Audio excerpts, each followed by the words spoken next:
It is the most advanced and most expensive aircraft in world history. It became a legend before it even rolled off the production line. With its state-of-the-art technology and shrouded by a mantle of stealth, it can go into harm's way, deliver 40,000 pounds of conventional or nuclear bombs, and is almost undetectable by any radar. For years, this awesome deliverer of death has been shrouded under a cloak of secrecy. It is the B-2 stealth bomber. We have the capability to strike targets literally worldwide within hours of being told to strike them, and strike them very precisely. So if it can be done with an air-delivered weapon, I think we have as good a capability to do that as any platform in the world. It still amazes me when I go out there, and you just feel proud to step out to that jet. You know, your nation's most expensive airplane, and they're trusting me to get out there and take off. It's awesome. Wherever and whatever target the US military wants to take out, the B-2 is called on to deliver its vast array of weapons with pinpoint accuracy. Using extraordinary archive film and color reenactments, Battle Stations goes where few have ever gone, right into the cockpit of the B-2 stealth bomber.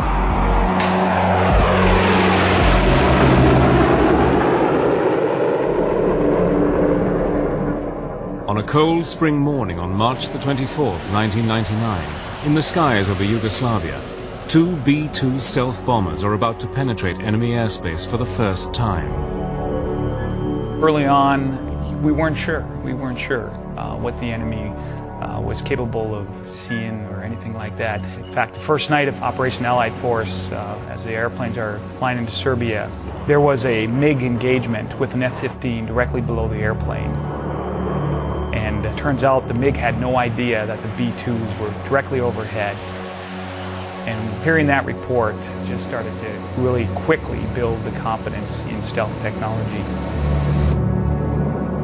In the cockpits, the two-man crew are entering their 14th hour of continuous flying.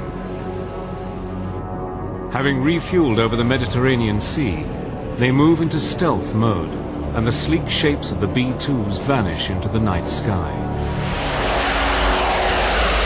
On the way there, you're not so much nervous as you are anticipating what you're about to go through, but you're also taking advantage of the time that you have to prepare yourself to do it well.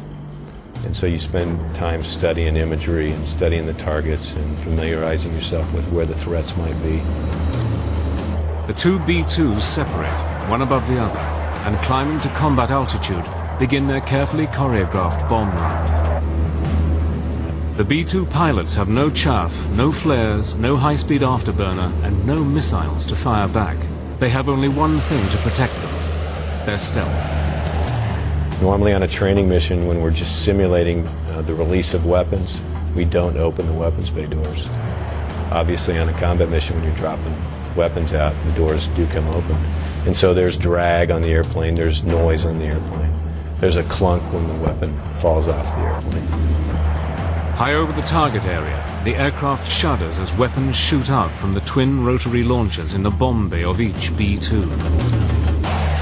The most unique aspect of it, which really kind of gave me the sense of, hey, this is for real, is my first release when the weapons started to come out and you felt the weapons dropping and being discharged from the airplane. That's when the hairs on the back of my neck just started to kind of raise, and I realized, hey, this is for real. 16 classified targets, 16 direct hits. At the B-2's home base in Missouri, anxious commanders scan the teletype machine for confirmation of the raid.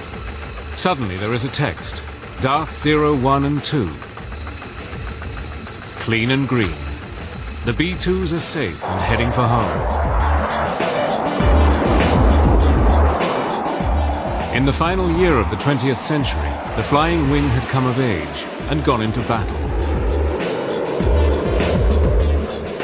But nearly 100 years earlier, men had dreamed that the flying wing was the future of flight and the future of war. But it wasn't until the early 1930s that the dream became a reality when two young brothers, Reimer and Walter Horten, first began to design wings for the new Nazi regime in Germany. The Horten brothers were very interested in highly efficient gliders. And it's not such a great leap of imagination to realize that the most efficient form for any flying machine is just a pure wing. With the outbreak of World War II in 1939, the Horten brothers continued their groundbreaking work under a shroud of secrecy. By 1941, they were exploring the use of a transport wing to help in the planned invasion of Britain. At the same time, another German, Alexander Lippisch, was working on his own wing design when in late 1941 his Me-163 Comet crossed the 600-mile-per-hour barrier for the first time. The potential of rocket power, combined with a flying wing design, would change aviation history. Meanwhile, the Horten brothers had gone down another path. By 1942, they were working on a 61-feet wingspan aircraft called the H-09. It would be powered by the Junkers turbojet engine that would be fitted to the Me-262. The Horten number 9 was the pinnacle of the brothers' development of the flying wing. And the prototype achieved a speed of something like 500 miles an hour. They had clearly demonstrated that you could build a vehicle with jet engines, that you could fly it, that it had very high speed potential, and so they had really validated the concept. Another of Reimar Horten's designs was the HO-229. Built of wood, and with its engines housed in the wings, with their exhausts vented on the top of the wing, this aircraft would have been extremely difficult to detect. Also, if it could have flown, it would have had a top speed of 620 miles per hour, the fastest aircraft in World War II. But while the Germans were developing their wings, a 40-year-old American aircraft designer called Jack Northrop was quietly working on a flying wing design of his own. Jack had been dreaming about flying wings since the 1920s and had long held the belief that the way to success in wing design was by reducing the drag created by a tail and fuselage. Northrop's idea was, first of all, to minimize the tail and the fuselage, and then, as a last step, to get rid of the tail altogether. So he went through a whole series of smaller steps in order to achieve the all-wing configuration. In December 1942, his N1M flying wing took to the air, and over the next few years, more and more of his designs were being refined and tested. But by May 1945, the long and bitter struggle to defeat Nazi Germany was over. Its industrial and technological centers lay in ruins, along with its dreams of a flying wing aircraft. But Jack Northrop was convinced that where the Germans had failed, his wing would become the greatest aircraft in the world. All he would need was the raw power to do it.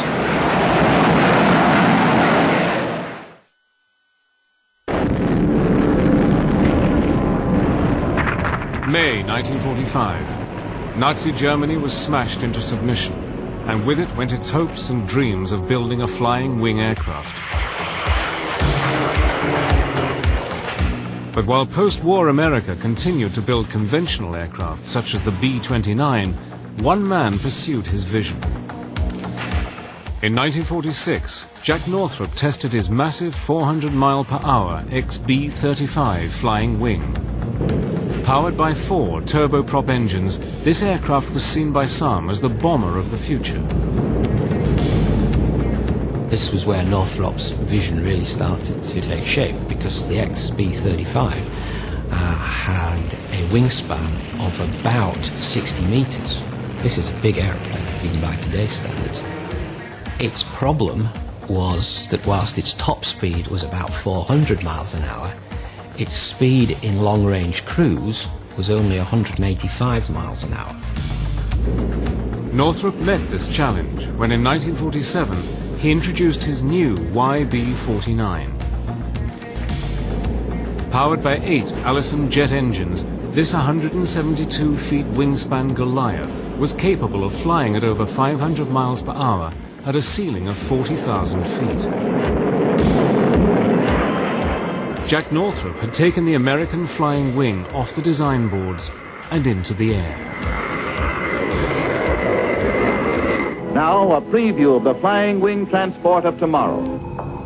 Jack Northrop's vision for his flying wing was not just as a bomber. He also saw it as a passenger aircraft. Because the wing could carry far greater loads than conventional aircraft, his airliner would be capable of carrying 80 passengers with an observation lounge and an ability to fly across America in 4 hours. But the YB-49's days were numbered. Although years ahead of its time, it was incredibly difficult to fly, and without computers to help control it, the US Air Force felt that as a bomber, it was too unstable and dangerous.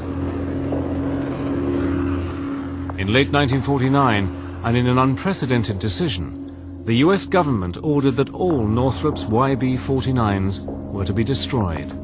The flying wing looked destined to be confined to just a footnote in history. From the Air Force's point of view, I don't think you could quibble with the decision they made on the day, given the vehicles that were on the table in front of them.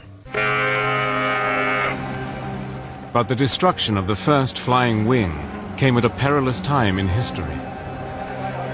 Relationships between East and West were rapidly deteriorating, and the Cold War was heating up.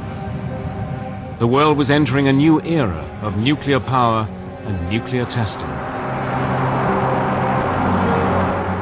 The Soviet Union had built up a huge arsenal of weapons, and the West responded.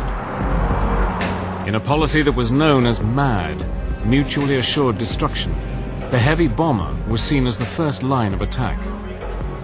SAC, Strategic Air Command, put into place a global system called Operation Chrome Dome, in which massive B-52s would constantly patrol the Earth, ready at a moment's notice to fly to any target deep within the Soviet Union and attack.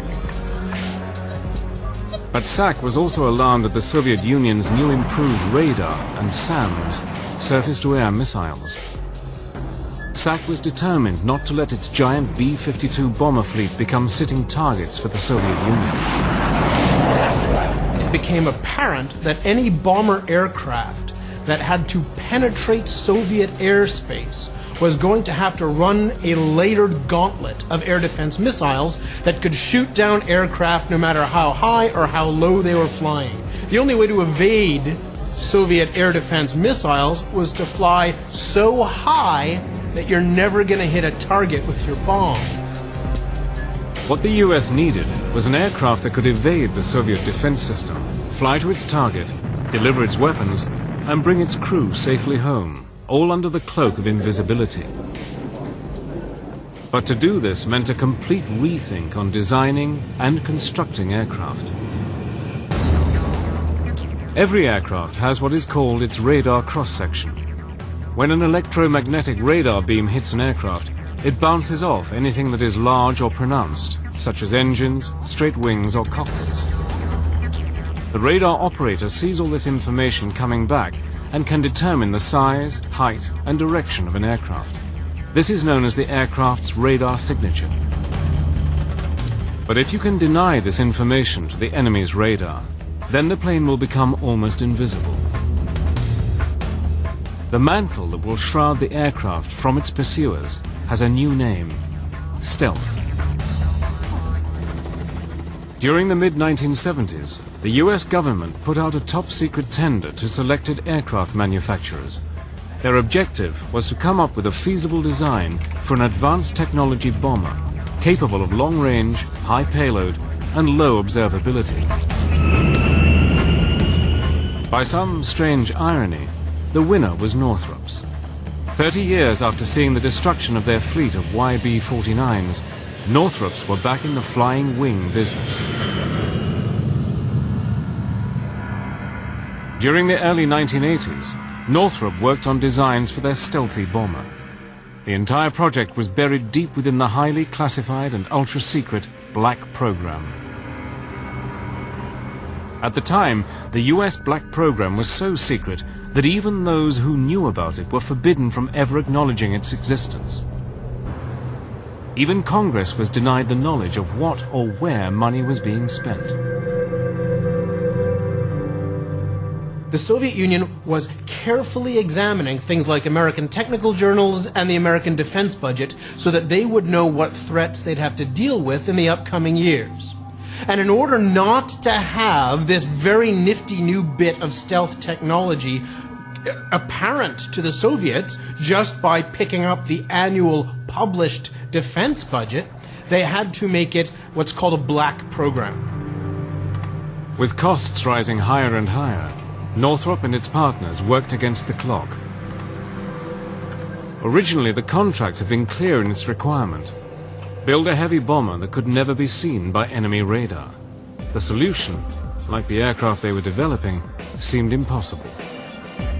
What Northrop had to do was develop a computer system that would enable the B-2, as it came to be called, to stabilize itself using feedback and the fastest computers they could get. So the stabilization of a B-2 flying wing configuration becomes a software and computer hardware problem. It becomes a cybernetic problem. By the mid-80s, and despite some of the most stringent checks, rumors began to circulate about what might be going on behind Jack Northrop's door. Press reports, artists' impressions, magazine articles began guessing as to what was happening in Palmdale, California. Finally, Northrop unveiled its new aircraft on November the 22nd, 1988, when it was rolled out of its hangar before an astonished crowd. Called the B-2, the experts were staggered at this radical new aircraft. The crowds were only allowed to view it from the front, but they had never seen anything quite like it. Nobody could possibly keep this image off a television screen. Look at this thing. It's beautiful. It's odd, it's strange, it's exciting, and by God, it's American.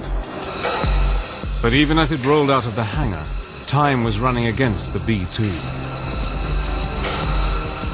The Soviet Union seemed to be crumbling, and with it, the need for an intercontinental bomber. The world was changing, with peace being threatened by terrorist-driven regimes. It appeared that the need for a 21st century heavy stealth bomber might be consigned to the garbage can. On November the 22nd, 1988, the Northrop Corporation staggered the world when it unveiled its B-2 stealth bomber. After years of working behind a complete screen of secrecy, the team of visionaries at Northrop had rewritten the rules of aircraft design. The technological array was awesome, with over 130 onboard computers controlling every element of the aircraft. The B-2 was light years ahead of anything yet built. A variety of techniques were combined to make this aircraft almost invisible to radar. Its smooth surface and shape consists of curves, yet they are not consistently identical. The aircraft appears to continually change shape from whatever angle it is viewed, thereby confusing the radar, and whatever beams lock onto it are either reflected into outer space or are reduced and dissipated. Coated with RAM, radar-absorbent materials such as carbon fiber composites and top-secret reflective paint further reduces its detection from the enemy. Finally, its electronic countermeasures, such as jamming an enemy's radar, makes this aircraft almost undetectable. In fact, the B-2's radar cross-section is 1,000 times less than that of the B-52. If you take a really big aircraft, but make it essentially really flat, then when radar looks at it, instead of seeing a big round thing flying towards them, it'll just have a sort of pancake. It's like seeing the edge of a knife. When the B-2 made its maiden flight on July the 17th, 1989, it flew every bit as good as it looked. The B-2 has a 172-foot wingspan, is 69 feet long and 17 feet high. Weighing in at nearly 154,000 pounds empty and 375,000 loaded, it is a monster.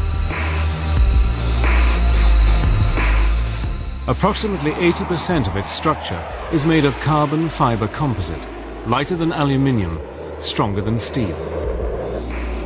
Its 4 low-noise General Electric F118 engines each provide almost 19,000 pounds of thrust.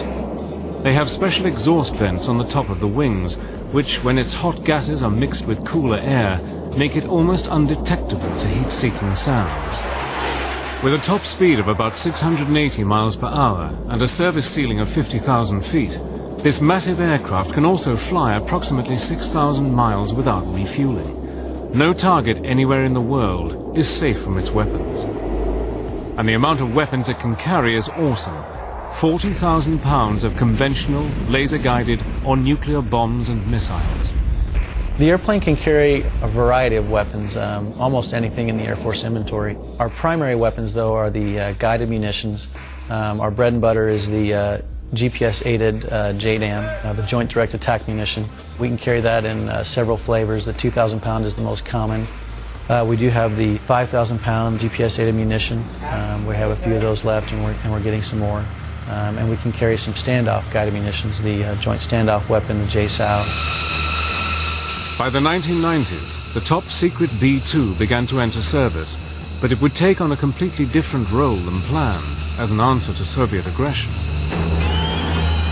The Soviet Union finally crumbled in December 1991, and with the collapse of the Iron Curtain, the new B-2 had an uncertain future. Originally, 132 B-2s were to have been built, but Congress wanted cutbacks, and with the B-2 costing almost $2 billion each, something had to go. It was decided that only 21 B-2s would be built. The B-2 is designed to penetrate the airspace of the Soviet Union undetected. Once the Soviet Union is no longer there, you don't need a big fleet of bombers designed to deliver nuclear weapons to a state that doesn't exist anymore. As the B-2s began to come off the production line, with them came a new breed of aviator. Based at Whiteman Air Force Base in Missouri, the B-2 squadrons became home and schoolhouse for all crews who would fly the very latest in bomber technology. But the first hurdle many must cross is the initial impression of this secret aircraft. Just the shape of the airframe, the glass cockpit, the displays, and the amazing contributions that some very smart engineers made to make that plane possible. And just looking at it fly was pretty amazing. It's just an incredible marvel to see something of such an unorthodox shape. It's almost an eerie sense of awe that you get when you see that aircraft flying. And I hear this kind of high-pitched whistling sound, and I stop, and I kind of drive closer to the flight line there, and out of like the shadows around the corner of those docks, I just see lights flashing. And I was like, what in the world is that? And it gets closer, and that was my first actual glimpse of a B-2. At the Air Force Academy, I'd seen flyovers, but nothing like that, and not that feeling like I have arrived. It was pretty cool. And to be part of the B-2 program requires an elite caliber of pilot. We look for aviators who have proven that they are among the best aviators we have in our Air Force. And then we spend a lot of time training them to understand the stresses of long-duration flight, to be able, as a two-person crew, to operate in that tactical environment and to respond to the kinds of taskings that we get. Most of the pilots that fly the B-2 are unique in their own regard. You have to have somewhat of the thirsting desire to come fly an advanced weapon system like the B-2, but you also have to have the desire to fly extremely long missions anywhere on the planet. So that in itself, the mission provides or presents a unique challenge to most pilots, and some people just don't like that. Every potential B-2 pilot who is selected is vetted and tested before he or she can get behind the controls of this highly secret aircraft. With over 130 computers on board, only the best of the best fit the bill. The B-2 is a very intellectual airplane. It's a very brainy airplane. So you have to be really good at remembering what page in the computer everything is on. So if I want to change this, where do I go in the computer to change it? B-2 training is longer than a lot of other aircraft. Now, most of us come from other airplanes. I came from a fighter. We've got guys here from cargo planes and tankers and trainers and other bombers. But really what the training is melding all of that experience into now how do you employ a low observable stealth aircraft that happens to, oh by the way, cost $2 billion. With the price in mind, a large part of the training involves the use of the simulator, or SIMS. The student spends months getting to grips with this top-secret copy of a B-2 cockpit, learning every computer program, knob, button, and switch before they're allowed to fly the most classified, sophisticated, and expensive aircraft in the world. Obviously, this airplane is possible because of the computer technologies developed in the late 70s and early 80s. But the computers are only as good as the operators. As they say, garbage in, garbage out. So if you don't properly program the computers on the jet, or if you don't properly integrate with them while you're airborne, you may run into some trouble. But the human interface is really what makes it effective and deadly. During the entire academic course, it's peppered with sims. They range from 2-hour sims to 4-hour sims. The 2-hour sims are really just so you can get used to pushing all the buttons there are to push. The 4-hour sims are more logically sequenced as a flight, where you take off, you go practice air refueling in the sim, and then you practice some bombing runs, and then come back and you do approaches. So they give you a good building block on the aircraft before you move into actually what your job is, so that you have a sound knowledge as a pilot about the plane first, and then you go and become a warrior. That's pretty cool. Because the simulator is so intensive and realistic, and because the B-2 is a global warrior, the crews are trained to stay in one for as long as an actual mission might last. Those first simulators are all 4-5-hour sims. You eventually do a 24-hour simulator, and you really get to know what it is like, what flying the B-2 is about. It is not about getting out there, yanking and banking, sweating, pulling G's. It's about capably managing the systems to most efficiently drop on the targets that you've been assigned, and then bring the jet home safely. You know, I'm not going to end up with the bill, but Uncle Sam is if something happens, and you want to be the best steward of this resource that you can. But sometimes pushing that resource in a simulator can also mean pushing yourself to the limit. We flew a simulator for 44.4 hours, and I believe at the time it was a U.S. record for a simulator flight. We actually stayed inside the compartment for the entire 44 hours and conducted our training as if we were really on a combat mission. It's a very important part of our combat capability at Whiteman, and so it was excellent training for that. After spending months of practice in the simulator, the students will finally get their chance to actually fly a B-2. But for many of these pilots, it will also be the first time that they take the aircraft into harm's way and go to war. By the mid-1990s, the first U.S. Air Force B-2 stealth bomber pilots have completed their training and are ready for the real thing. After months spent in the simulator, they head up for their first flight. That's amazing. It is amazing. Sometimes you forget you're even in an airplane. You have to look out the wing and go, this is actually, there's still an airplane here, because there's no, there's nothing out in front of you as far as a nose. And it's just a wonderful, wonderful aircraft. It's truly an awesome experience when you get the rumble of the engines as you're going down the runway and you rotate that initial liftoff. It's almost like sailing on a carpet, just ultra smooth and just simply amazing and interesting. And you take off and you're sitting in a cockpit, but you look over in formation, you're like, man, that guy looks cool. And you're like, wait a second, I must look the same way. It was just awesome. It's a different aircraft. The F-15, I equate that to a Corvette or a Porsche. You're pulling G's. It's all about aggressive maneuvering, trying to get gun on or get missiles on to your adversary. And the B-2 I'll equate more to like a Cadillac or a Lexus. It's very smooth, but it has incredible systems, incredible capabilities. Those that do graduate to the flight deck of a B-2 know that they have achieved something that very few people in the world can aspire to. I'm number 322 of the people that have ever flown in this plane, and that includes distinguished visitors and all those folks. So it's kind of a milestone, because we only train 4 people every 3 or 4 months. So it was quite an honor. It just seemed like a dream come true. I think what makes the best B-2 pilot around here is a sense of teamwork, because I can't go out there and do the job by myself. A 36-hour combat mission, you cannot do it by yourself physically. It's nearly impossible. There's got to be a guy out there that I trust. You know, the guys here are really the cream of the crop. As the 1990s drew to a close, the 21 B-2s had established themselves as one of the most cohesive and efficient bomber squadrons in the U.S. Air Force.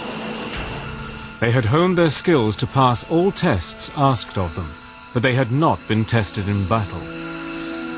If you are going to pay for it, it does you no good to keep it parked in a shed. And if you have an operational requirement to put ordnance on a target, why not use it? But in March 1999, everything changed. As part of the NATO peacekeeping force, the B-2s attacked highly classified strategic targets within the former Yugoslavia. Throughout the 1990s, NATO had been trying to keep the peace between the warring factions of Serbia and Bosnia. By late 1998, the conflict had escalated, and tens of thousands of Kosovan Muslim refugees faced annihilation. President Clinton issued an ultimatum to Serbian forces to withdraw or face the consequences. President Milosevic has not yet complied with the international community's demands. Given his intransigence, the 16 members of NATO have just voted to give our military commanders the authority to carry out airstrikes against Serbia. This is only the second time in NATO's history that it has authorized the use of force. The Serbs rejected the ultimatum, and Operation Allied Force began. To halt the fighting, targets were chosen that had either military or communication significance.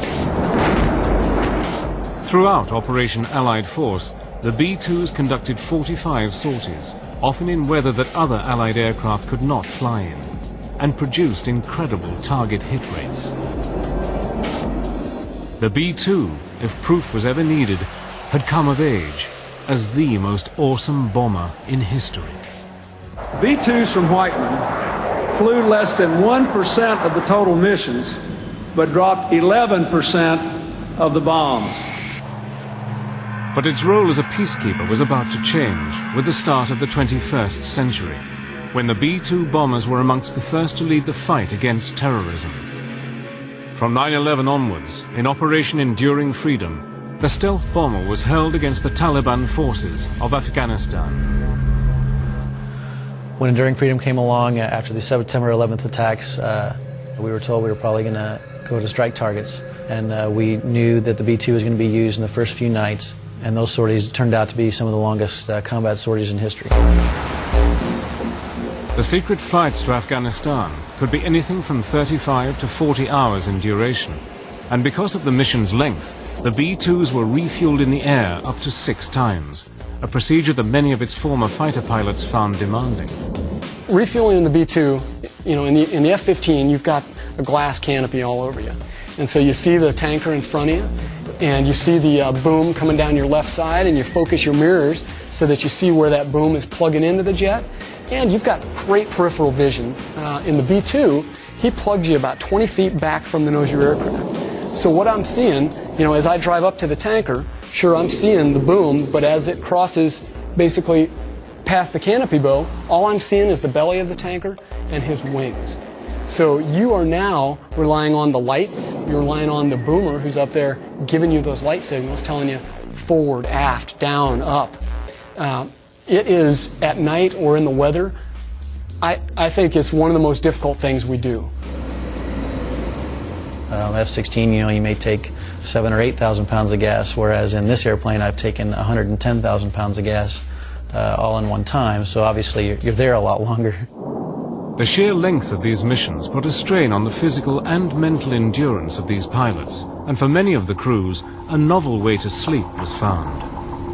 We ended up going down to the local Walmart store and purchasing Chase loungers, and we ended up laying those out, elevating ourselves 6 to 12 inches above the floor, and it also just caused the vibrations that you normally sleeping on the floor would feel to just kind of be mitigated, and allowed you to get what we called power naps. We kind of learned that if you can get yourself in a normal circadian rhythm cycle, sleep cycle of about 3 to 4 hours, you would find yourself well rested for the next 6 to 8 hours, and that really helped us overcome the fatigue factor of flying those long duration missions. And the B-2's designers had not forgotten the other essential needs of pilots on 30-plus hour missions. Luckily, they had the foresight when they were building the airplane to put in a porta potty, very similar to what you'd find on a camper. It sits behind the seats, and that gets well used on a 35-hour sortie. But it was in 2003, during Operation Iraqi Freedom, that the B-2s were put to their strongest test. During Operation Iraqi Freedom, they attacked some of the most heavily defended targets in the world. Operating under extreme secrecy, they left their home base in Missouri and set course for Iraq. But despite the intense secrecy, innocent patriotism almost gave the game away. Well, we are basically over the eastern part of Illinois, and we hear Chicago Center, "Hey, United Flight so-and-so, if you look out your left window, there's 4 B-2s, and I think they're going to Iraq." And all of us are like, no! You love the patriotism, but the one thing we have is stealth. We got nothing else. Once clear of any civilian air traffic control, the B-2s raced towards their designated targets. It was game on, and the only control they then had was from their military commanders, ready at a second's notice to change their attack coordinates. As we press toward the Iraqi border, we have on board our aircraft basically laptop computers. And these laptop computers get this satellite communication, and basically you hear, ding, you've got mail. You look on there and I see they wanted to change a target set. So now you have to go into your computer, hand jam the things you want to do, basically cancel that target. And then when I was about 2 minutes outside of Baghdad, I got another message. It said, well, we've got a new target for you. It's this airfield that we want you to strike. Now you're busy punching in, wearing out your finger, punching in the coordinates to the targets, figuring out if you need to take a radar shot of it. But for all their high-tech weaponry systems, the final run to the target for these B-2 pilots was the same as for any warrior going into battle.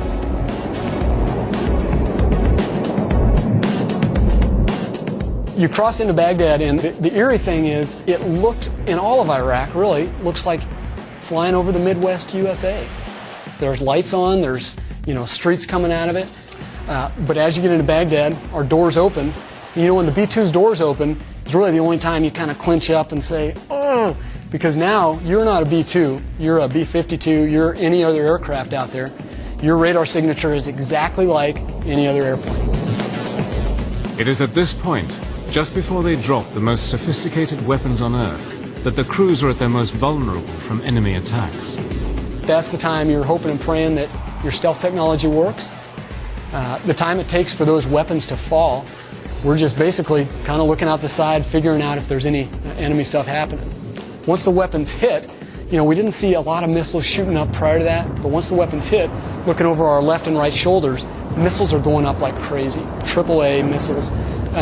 They know somebody's out there because they just got bombed, and then you're just pressing to your next target. There's really no time to be afraid that one of them's coming after you. You watch them, and a couple times you're like, what's that one doing? Oh, it's not going for us. And then it was on the way out. Having delivered their weapons, the B-2s make the long flight back to base. Now in their 20th hour of continuous flying, the pilots look forward to one sound that makes it all worthwhile: an American voice welcoming them back home.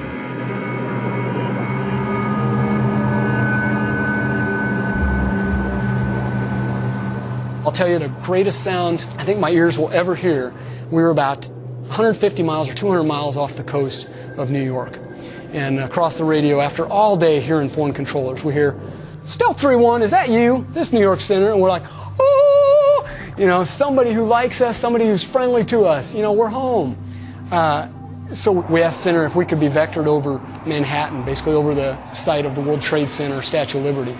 And what an awesome sight. And I'll tell you right now, I've got goosebumps right now thinking about it. Looking down our wings at our stealth bombers in formation there over New York Center at the site of a tragedy from a couple years prior, knowing that you've been sent out by your nation to do something. You went out and did your best. You took care of the job you were at least asked to do. And now you're back on friendly soil. In today's modern digital battlefield, all units can be controlled and directed from a central area or command post. From anywhere in the world, military planners can see an overview of a fast-changing scenario, and at a moment's notice, a target can be changed. A new course set into the computers, and weapons headings and destinations changed at the click of a computer key. At the forefront of this technology is the B-2. It's actually leading edge, and we now have the capability of doing secret or TS, essentially Microsoft email in the aircraft, as well as global worldwide communications with the voice SAT systems. It's unique. Included within this digital battlefield is the B-2's capability as a nuclear strike platform, a responsibility that the B-2 crews are acutely aware of. We don't fly around on our training missions with real nuclear weapons on board. We just don't do that for surety and safety reasons. But we train to that capability, and there's a big difference between operating with conventional weapons and nuclear weapons. I'd say for all the B-2 pilots, that's the last thing you hope for, is a sortie to go drop nuclear weapons. Really, you want to be trained in it, but you want to be so well trained that the enemy knows you'll use them, and so you never have to use them. The B-2 is the cutting edge of technological warfare. Its ability to use stealth and its enormous range to reach any target unchallenged is second to none. In a network-enabled world, having a platform with that longer range, that is that hard to detect, and that can deliver a precision-guided munition onto a target, can be a nice golf club to have in the golf bag. So certain of its contribution to modern conflicts, the US Air Force has the B-2 on its books until 2040. A belief that this 21st century warrior will be more than capable of delivering weapons of the future against enemies not yet known. There are weapons that haven't even been envisioned yet that I'm sure we'll be able to carry on this airplane 20 years from now. I think the things that you'll hear in 2040, if that's the date of the announcement of what it did when it lived, is yet to be written. Every day I go out there and fly it, it's a challenge. And sometimes I just have to sit back and go, wow, I can't believe I'm flying a B-2. Because you're just busy and you're having a good time. It's wonderful, wonderful job. I'd pay to do this.